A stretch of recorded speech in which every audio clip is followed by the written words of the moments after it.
Look around you. Just look around. If I could show the man I was 20 years ago, this room, this quiet, this peace, he wouldn't recognize it. He'd think I'd somehow failed. See, I'm sitting here now, sipping tea, the morning light just creeping over the wall, and I have everything. Not everything the world told me I needed, but everything I actually want. Everything that truly matters. But to get here, to feel this quiet hum of contentment, man, I had to walk through a fire that felt like it was going to consume me whole. I want to tell you about the job, the one I prayed for, the one that almost broke my faith when it never came. The truth is, my greatest blessing wasn't what was granted. It was what was denied. Let's go back. Back to my mid-20s. I was young, ambitious, and frankly, a little arrogant. I had a degree, a polished resume, and a belief that if I just lined up the dominoes right, God would give them a little push. The goal, a specific role, at a specific company, a powerhouse, a real career maker. I called it the dream job. And for 6 straight months, my entire life revolved around that one application, that one interview process. I didn't just want that job. I needed it. Or so I thought. I didn't know then that sometimes your most desperate plea for a door to open is actually a desperate prayer for God to keep it bolted shut. The company was called Apex Solutions. The name itself sounded like success, didn't it? I memorized their history. I knew their CEO's speeches by heart. I even started dressing like the guys who worked there. I told myself this was simply being prepared. But really, it was an obsession dressed up in ambition. The prayer became a bargain. It wasn't a quiet conversation anymore. It was a demand, almost a negotiation. Please, God, if you just give me this job, I'll be a better son. I'll start volunteering at the shelter again. I'll give more. Just let me have this, please. I promise I'll use it for good. I'll prove I was worthy of the blessing. Every single day. 5 times a day, at least. And the prayer was always the same. Open this door. Confirm this path. Let me walk into that office. I was pouring so much energy into this singular goal. I was missing everything else. My friends were getting married. My sister was having her first baby.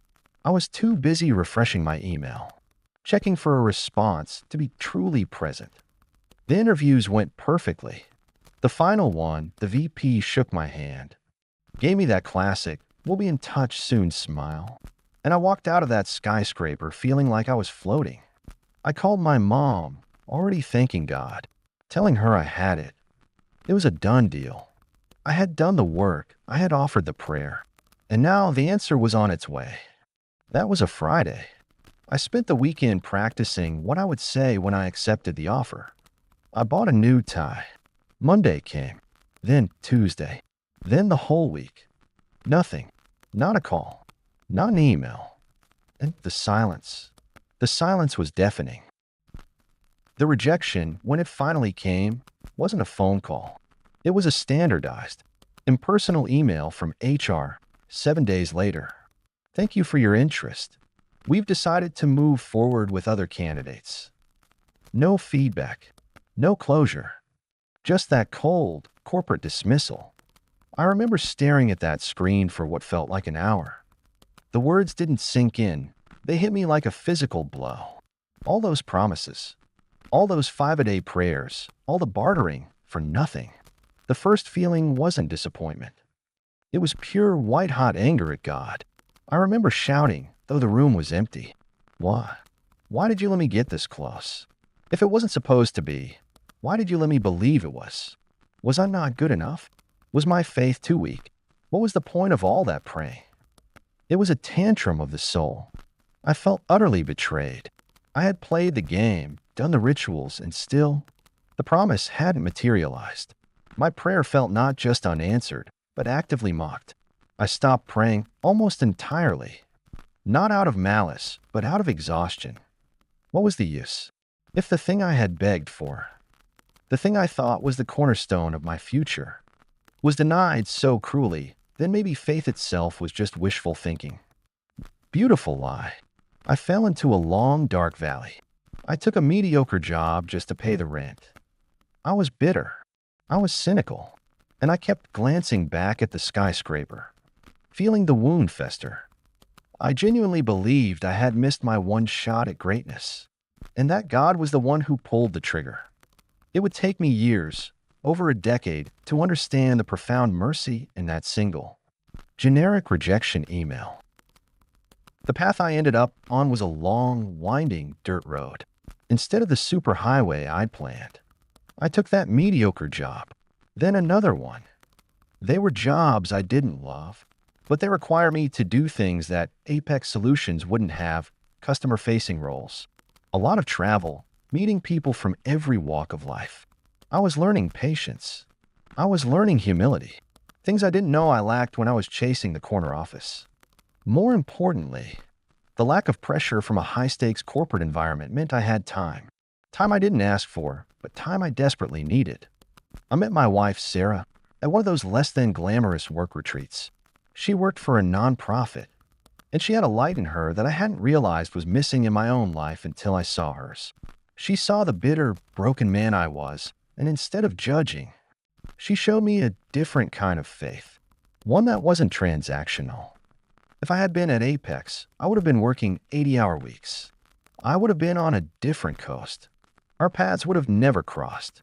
The most important person in my life, my soul's anchor, is a direct result of a door slamming shut. It was the first small tremor of realization. The no didn't just deny me a title. It relocated me to a place where my heart could actually heal and grow. It took me out of the game I thought I needed to win, and put me on a path to a life I actually deserved, a life defined by connection, not corporation. Fast forward a few years. I was settled with Sarah. I was thriving in my unplanned, quiet career. My faith had shifted from a transactional demand to a grateful reliance. The old anger was a distant echo. Then I saw the headline: Apex Solutions CEO under investigation for massive fraud. A year later, the company, the powerhouse, the skyscraper, the dream job, imploded. A total, spectacular, and very public collapse. The kind that destroys not just a company, but the personal lives of everyone inside it. The entire leadership team, including the VP who had smiled and shaken my hand, was indicted. The employees, especially the younger ones in the roles I would have been in, lost everything. Their savings, their reputations, their early careers, gone. Wiped out. I sat there, reading the full story, and the blood drained from my face.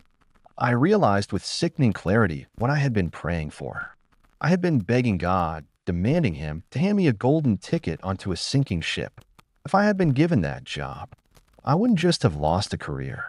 Knowing my personality back then, the arrogance, the need to prove myself, I would have been fiercely loyal to the leadership. I would have likely been deeply entangled in the legal mess, maybe even facing charges. I would have sacrificed my early life to a lie, and then been ruined by it. I saw the rejection email not as a cold dismissal, but as a handwritten note from the Almighty. I know the end of the story, and I won't let you walk into that fire. That moment changed everything. It reframed the entire decade that followed. We spend so much time demanding answers to our prayers, but sometimes the deepest answers are found in the things that are withheld. We ask for what we think is good for us, and God, in His infinite knowledge, gives us what we actually need. My prayer was answered, but not with a yes. It was answered with a long, agonizing, frustrating, painful no. I had focused so much on the pain of the rejection. I had entirely missed the protection of the rejection. I saw the disappointment as a punishment when it was a shield. I felt abandoned when I was being carried. It's a beautiful, terrifying thought, isn't it? That the thing you cried over, the thing that made you question everything you believed, was the very mechanism that saved you from total destruction. It taught me that God's will isn't always a sudden burst of sunlight. Sometimes it's the shadow that moves you out of the path of a falling object. It's the subtle delay, the quiet inconvenience, the persistent obstacle that seems to have no meaning. Until years later, you look back and see the entire landscape changed. So here I am, 45 years old, I don't have the corner office at Apex Solutions. I don't have the high-profile title. The career I have is good, it's stable, and it's one that gives me the flexibility to be here, truly present in this moment. My wife and I have built a life based on connection and purpose, not corporate climbing. We mentor young people who struggle with the exact kind of transactional faith I once had. We share this story. That was the true dream job, not the one on the 40th floor, but the one I'm doing right now. Telling you this, the man I would have become at Apex Solutions, he would have been rich, yes, but he would have been empty. His identity would have been fragile, tied to a company's stock price. He would have missed Sarah, missed the depth of his spiritual journey, missed the incredible grace of being saved from himself. He would have been successful, but he wouldn't have been free. My biggest prayer, the one I poured my soul into, was answered with a resounding rejection that hurt my heart for years. But that rejection was the highest form of acceptance. It was a divine detour that saved my soul and my life. I now pray very differently. I no longer demand the answer I want. I simply ask for your will, because I finally understand. When God says no, He isn't withholding a gift. He's preparing a far, far greater one that you wouldn't have been ready for, or even able to see from the vantage point of your old desire. So, if you're out there right now, staring at a closed door, if you're feeling the sting of a rejection you prayed so hard to avoid, please stop fighting the no. Try for just a minute to imagine that the door wasn't locked to keep you out of a blessing, but locked to keep you safe from a disaster you couldn't see coming. Your disappointment is real. Your pain is valid. But that pain might be the cost of your future freedom. It might be the emotional distance God had to create, just long enough for the storm to pass you by. You see, sometimes the greatest evidence of an answered prayer isn't a miraculous yes that thrills the ego. It's the silent, steady, profound no that finally says,